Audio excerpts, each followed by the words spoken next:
Olá, educando, educanda. Eu sou a professora Maria Leoneide. Aqui nós vamos falar um pouco sobre gestão democrática e os processos educativos nas escolas do campo. Então, por muito tempo, vigorou a administração escolar nas escolas do Brasil, quase que igualando a escola a uma empresa. O termo, gestão escolar, fortaleceu-se sobretudo na década de 1970, quando os movimentos de profissionais da educação e outros movimentos sociais defendiam uma prática de gerir a escola que fosse menos técnica. Então, existe uma autora, que é a Heloísa Luke, que ela escreve muito, ela pesquisa na área sobre gestão escolar. Ela vem dizer que a gestão escolar, se fortaleceu no final da década de 1990. Então, assim, a gestão escolar democrática está ligada às lutas sociais pela democratização do Estado. Por isso, é importante rever as trajetórias históricas, das constituições do Estado, ideias e ideais de democracia para se compreender o sentido da gestão democrática escolar nos dias atuais, na escola pública.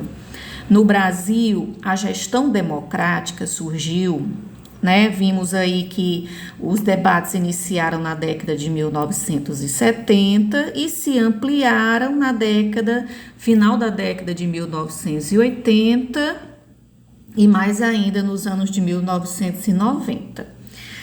Então, na década de 1980, a gestão democrática nas escolas foi discutida sobre a influência de um pensamento pedagógico crítico de natureza socioconstrutivista, que é uma concepção de conhecimento e da aprendizagem das teorias de Jean Piaget e Lev Vygotsky, em um contexto de demandas de liberdade e de redemocratização do país, pela qual passou o Brasil na década de 1980, resultando na sua previsão legal dentro da própria Constituição Federal de 1988. Então, a gestão democrática escolar, ela é prevista em lei pela CF 88, não é isso?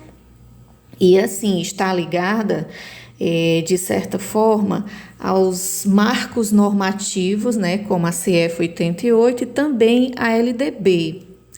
A LDB também, que a gente vai ver mais adiante, reafirma a importância da gestão democrática escolar para a escola pública. Então, assim, na década de 1990, a gestão democrática escolar, ela passa por uma ressignificação nos debates frente à difusão de ideias neoliberais por parte de diretrizes específicas e regimes internacionais da educação.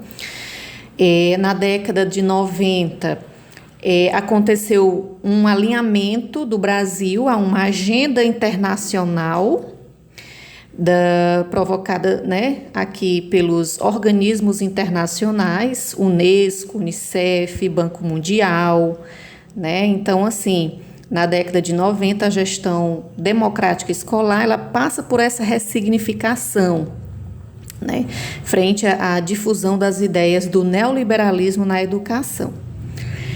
Então, aqui, passando mais adiante, deixa eu ver aqui. Gestão democrática escolar. Alguns conceitos, Vamos ver aqui alguns conceitos.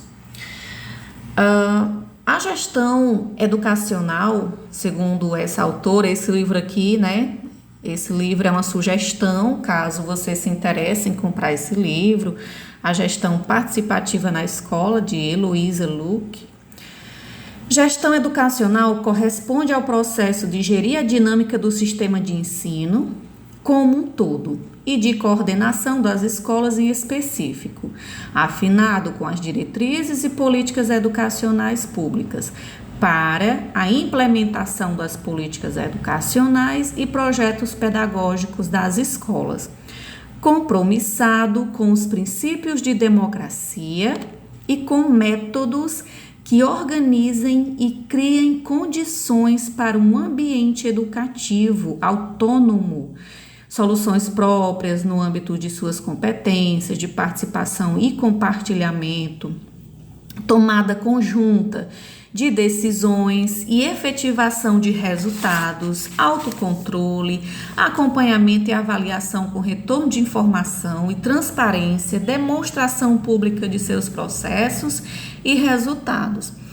Então, assim, ainda conforme a gestão educacional democrática, né? Nós vamos ver mais adiante que alguns dos princípios que norteiam esse trabalho da gestão democrática escolar está ligado a quê? A participação dos profissionais da educação e da comunidade escolar, ou seja, o envolvimento de todos os sujeitos nas decisões da escola, né? E, de certa forma, existe um documento que é um documento que rege a escola, o PPP, o Projeto Político Pedagógico. Nós veremos na próxima unidade um pouco mais sobre como se organiza, qual a estrutura, como se faz, né, esse projeto político pedagógico.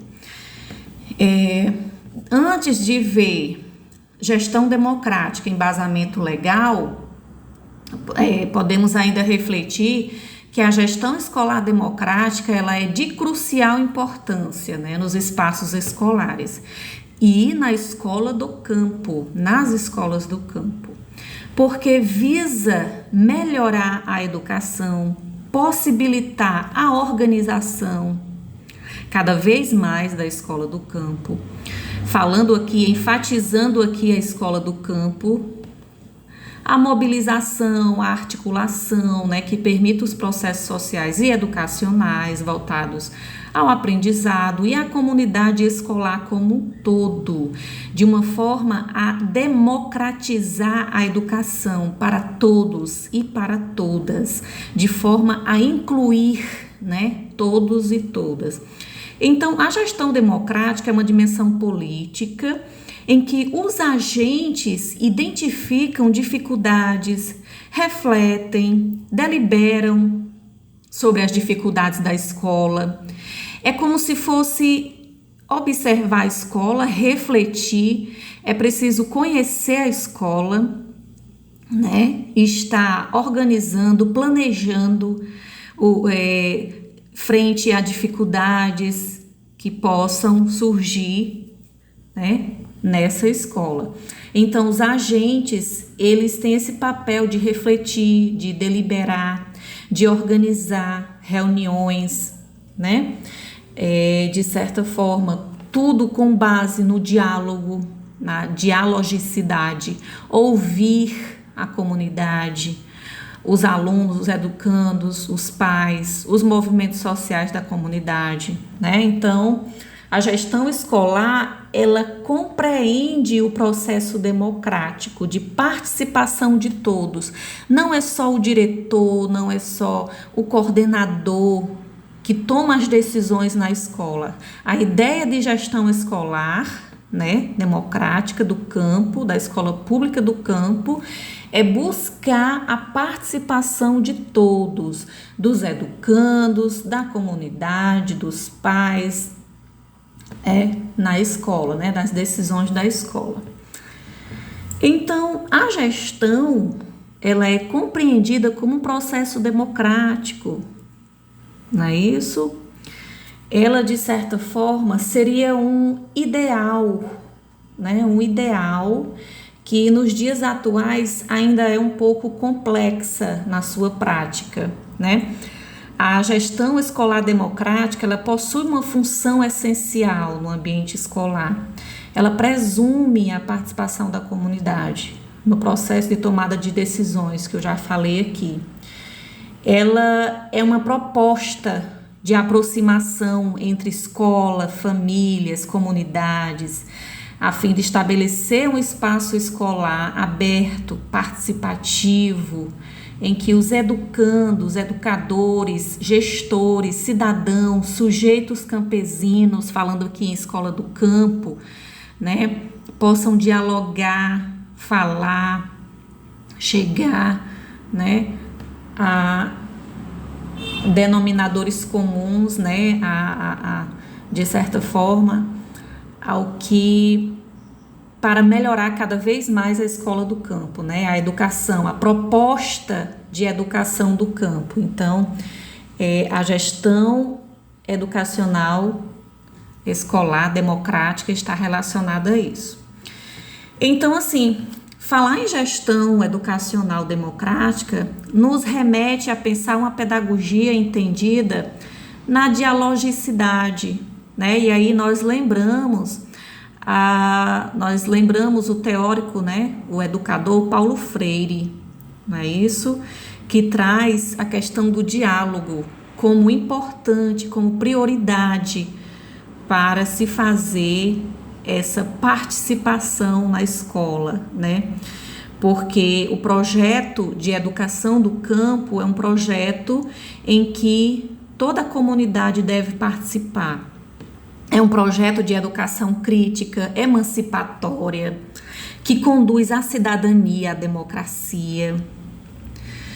Então, essa democracia, né, que é uma educação democrática, onde, de certa forma, as pessoas participam das coisas da sociedade. Então, esse é um dos objetivos, né, da escola do campo. Então, falando em gestão democrática, embasamento legal, nós temos primeiramente que a gestão democrática na escola, ela é embasada pela CF 88, pela Constituição Federal de 1988. A gestão democrática tem embasamento legal para se constituir dentro da escola, por meio da Constituição Federal de 1988, no seu artigo 206, ressalta a gestão democrática no ensino público como um dos princípios que nortearão o ensino no país, não é isso? Então, quando a CF 88 coloca a gestão democrática como importante, né, para nortear a educação no país, nós temos também a LDB, a Lei de Diretrizes e Bases da Educação Nacional, LDB 9394/96, que ela vem dizer que a gestão democrática do ensino público, na forma desta lei da legislação dos sistemas de ensino, né, deve se afirmar como o seguinte, né, no artigo 1415, no título 3, artigo 3º, né, no artigo 14, a LDB vem dizer o quê? Que os sistemas de ensino definirão as normas da gestão democrática do ensino público na educação básica, de acordo com as suas peculiaridades e conforme os seguintes princípios, que eu já falei anteriormente. Participação dos profissionais da educação na elaboração do projeto pedagógico da escola. Sobre PPP, nós vamos ver na próxima unidade. Participação das comunidades escolar e local em conselhos escolares ou equivalentes. No artigo 15, a LDB coloca assim: os sistemas de ensino assegurarão às unidades escolares públicas de educação básica que os integram progressivos graus de autonomia pedagógica e administrativa e de gestão financeira, observadas as normas gerais de direito financeiro público. Então, assim, a LDB 9394/96, ela estabelece os princípios da gestão democrática no ensino público, em todas as escolas públicas do Brasil, incluindo aqui, falando aqui, ressaltando aqui, né, as escolas do campo, né, por meio de prerrogativas legais, atribui a responsabilidade desta prática aos sistemas de ensino e às unidades escolares. De certa forma, a LDB ela retoma, né, algumas diretrizes que estão presentes na CF 88. Então, a gestão democrática da escola não é apenas, nem sobretudo, um problema organizacional e de gestão, mas ela é uma questão central ao processo de democratização da educação, né? Como eu já coloquei aqui, ela faz parte do direito, né, dos educandos, dos sujeitos de estudar, de participar, né?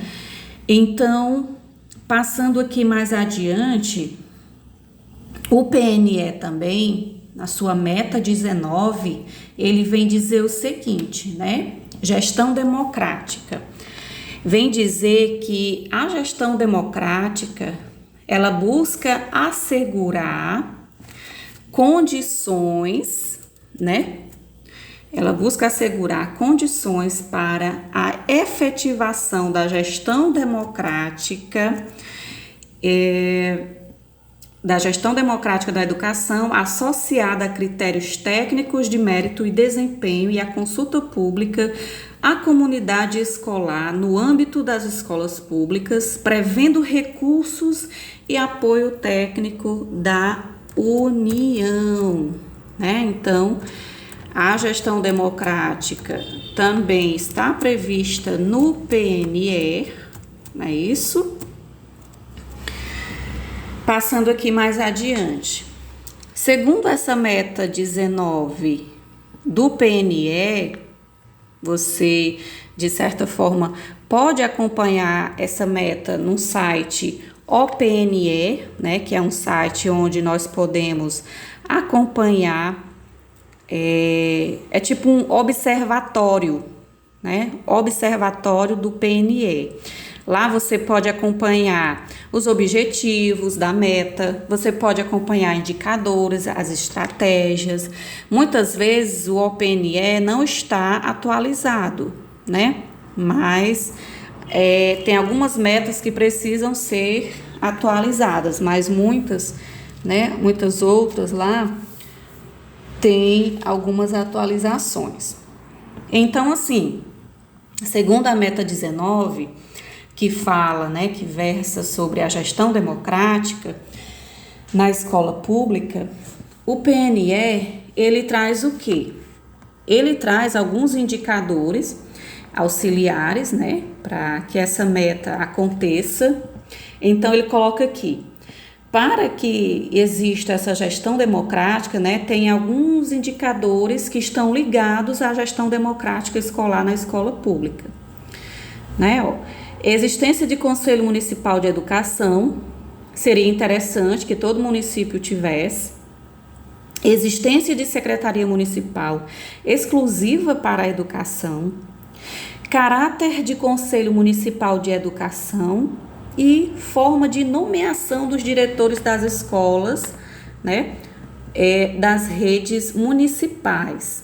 Então, assim, podemos até ver que em algum desses indicadores, né, de certa forma, principalmente nessa forma de nomeação dos diretores, muitas vezes esses diretores, eles não passam por processo seletivo, né? Em algumas cidades já tem isso muito bem organizado, né? Os diretores, coordenadores, gestores, eles passam por processo seletivo, realizam cursos, formações, mas, infelizmente, em algumas escolas ainda, né, tanto urbana quanto rural, quanto do campo, né, são nomeados, né, esses gestores são nomeados pela prefeitura, desculpa.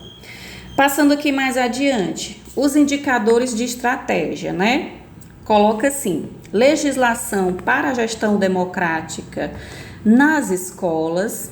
Aqui o PNL busca priorizar o repasse de transferências, né, voluntárias da União na área da educação para os entes federados, que tenha aprovado legislação específica que regulamenta a matéria na área de sua abrangência, né, e que considere conjuntamente para a nomeação dos diretores e diretoras de escolas critérios técnicos, mérito, né? Então está relacionado a isso.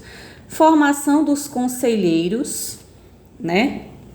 Aqui está ligada a ampliação dos programas de apoio e formação dos conselheiros, desses conselheiros de acompanhamento de controle social do Fundeb, né? De políticas como o Fundeb, conselheiros de alimentação escolar, né, entre outros programas das escolas. Criação dos fóruns permanentes de educação, certo? Esse indicador, essa estratégia está ligada a incentivar os estados a constituírem fóruns permanentes de educação, que a todo tempo vai estar pensando a educação, os planos, né, acompanhando esses planos. Fortalecimento dos grêmios, estimular, né, em todas as redes de educação básica, o fortalecimento dos grêmios estudantis, associações de pais, né, tudo isso está ligado à gestão democrática e está ligado à questão da participação. Fortalecimento dos conselhos, né, o princípio é a participação no projeto político-pedagógico. É preciso que os alunos, familiares, que a comunidade, ela conheça o projeto político-pedagógico da escola, que rege a escola, que os gestores escolares consigam articular isso muito bem. Outro indicador de estratégia é a autonomia das escolas, né? Autonomia pedagógica, administrativa, de gestão financeira. Outro é a prova nacional seletiva de diretores, né? Prova nacional seletiva de diretores. Isso aqui é outra estratégia, né, do PNE. Então, assim, muito brevemente, nós colocamos aqui um pouco sobre gestão democrática, algumas leis. Nós vamos refletir um pouco sobre gestão dos processos educativos nas escolas do campo. Aquela mesma autora, né, a Heloísa Luque, ela coloca que a escola, né, quando nós colocamos aqui gestão dos processos educativos nas escolas do campo, a escola do e no campo nos remete a refletir qual o papel da escola do campo, né? A escola, por exemplo, segundo Heloísa Luque, ela é uma organização a serviço da sociedade, de modo que todos participem efetivamente. É preciso que todos participem, né? E contribuam para o seu desenvolvimento. É preciso que educandos, educadores, comunidade, vejam a escola como importante e que participem das decisões escolares, né? Participem efetivamente, contribuam para o desenvolvimento da escola, tendo que respeito pela escola pública, né? E de certa forma, falando aqui em gestão democrática, né, da escola do campo, cabe a gente refletir que a escola do e no campo, ela carrega o quê? Vocês já viram em outras disciplinas que carregam histórico de lutas dos movimentos sociais rurais, movimentos sociais como o MST, que desejam permanecer no campo e ter direito à educação, ter direito à terra, ao trabalho e à educação. Apesar de muitas conquistas, as escolas do campo vivenciam uma série de problemas relacionados ainda à infraestrutura, ao currículo do campo pensado para o campo. Ainda enfrenta problema com o corpo docente, que não vive, que não é do campo, é da zona urbana, é da cidade, e que precisa ir para a escola do campo, né? E o caminho às vezes é muito longo. Enfrenta problemas com o ensino multisseriado, são problemas que a escola do campo ainda enfrenta, né? Então, assim, as escolas pensadas pelo MST, por exemplo, elas elucidam a proposição de uma ideologia que vocês já viram em outras disciplinas. Uma ideologia que é afinada com a prática do movimento social, uma escola que tem em sua fundamentação a gestão coletiva e democrática. A proposta educacional do MST vai à contramão dos interesses das classes dominantes, da classe dominante, ou seja, da ordem capitalista.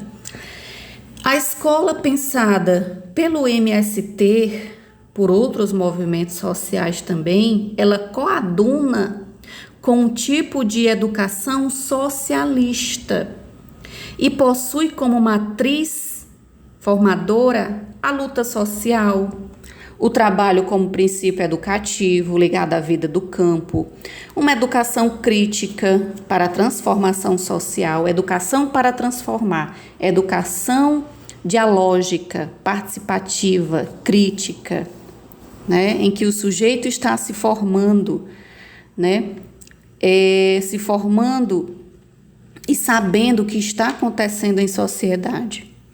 Por isso, muitas vezes, as propostas pedagógicas das escolas do campo estão ligadas à metodologia da pedagogia da alternância que vocês já viram nesse curso de licenciatura de educação do campo, né? Vocês já viram que metodologia é essa da pedagogia da alternância, que é uma metodologia que é inspirada na teoria do próprio Paulo Freire, nós vimos. Por quê? Porque a metodologia da pedagogia da alternância, ela tem o quê? Ela traz os temas geradores, conteúdos intencionais ligados à vida do campo, no campo, valorização do campo e de sua cultura. Assim, as escolas do campo têm organização, regulamento interno, planejamento coletivo, avaliação coletiva, né?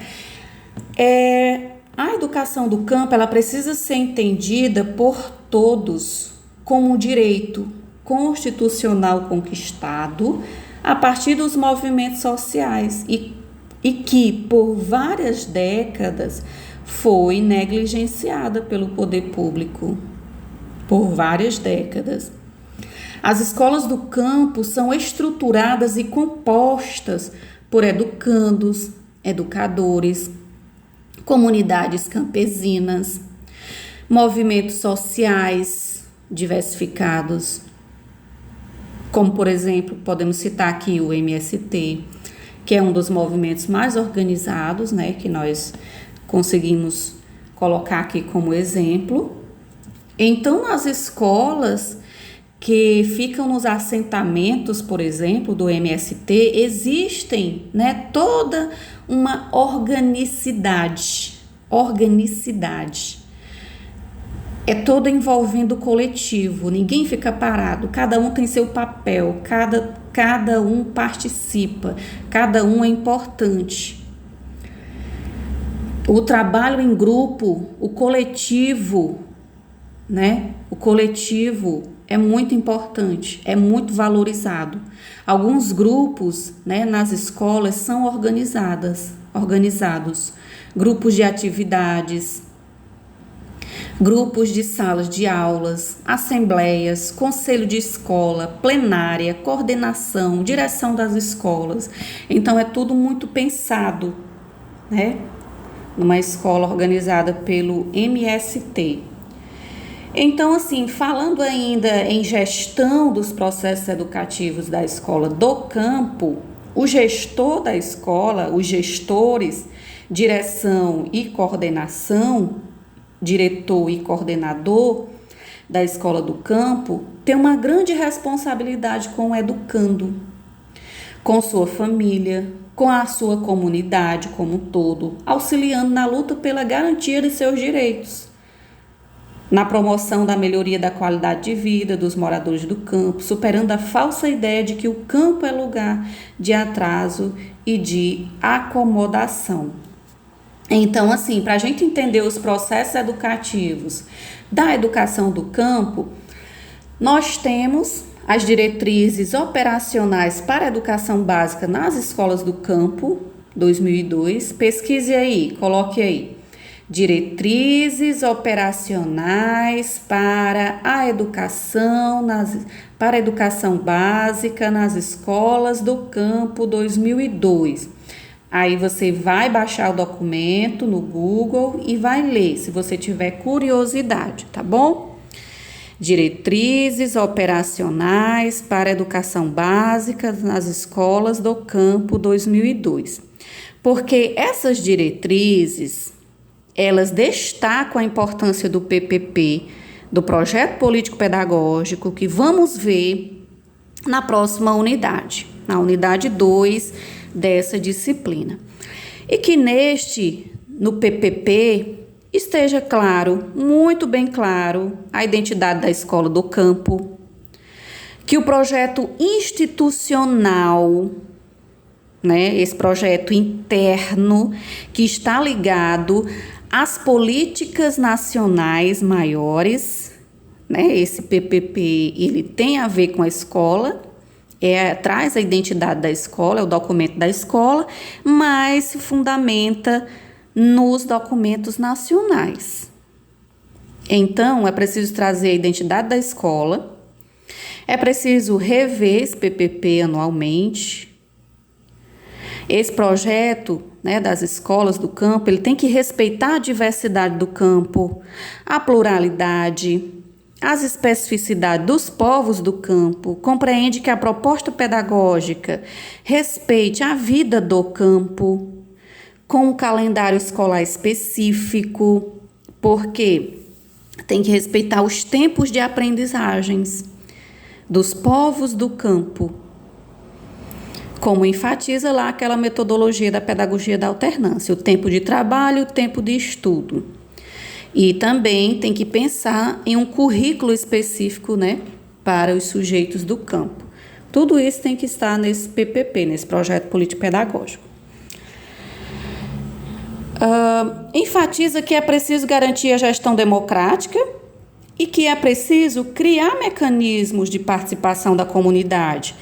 É preciso fortalecer os conselhos escolares.